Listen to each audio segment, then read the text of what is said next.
Pourquoi j'ai mangé mon chien? C'est la drôle de question que pose le Muséum d'histoire naturelle de Tours.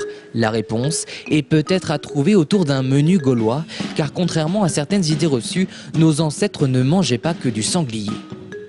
La consommation des animaux ou des morceaux d'animaux, puisqu'il y a des parties qu'on consomme à certaines périodes de l'histoire et d'autres non, c'est quelque chose d'entièrement culturel et qui peut changer d'une société à une autre, et que dans l'histoire, les Gaulois mangeaient le chien par exemple.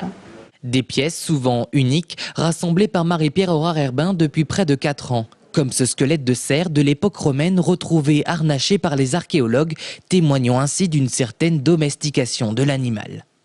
Donc ici on a une autre pièce qui est très intéressante, c'est un os de camélidé, c'est-à-dire que c'est soit un os de chameau, soit un os de dromadaire, qui a été trouvé à Tours, à l'emplacement du parking Anatole France qui a été construit il y a quelques années.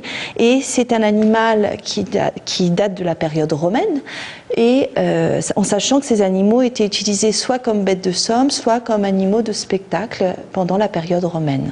Un parcours ludique pour toute la famille qui explique à travers des ossements comment les hommes ont utilisé les animaux dans l'histoire. On apprend effectivement quelles ont été au cours des temps les relations entre les hommes et les animaux. Elles ont évolué, il y a eu de la consommation, il y a l'utilisation effectivement d'animal comme source d'énergie, il y a l'animal comme matière première, et on s'aperçoit qu'au cours des temps, les choses ont évolué, la taille des animaux domestiques a évolué également. Donc voilà, toutes ces choses qu'on ne connaît pas ou qu'on ne connaît plus actuellement.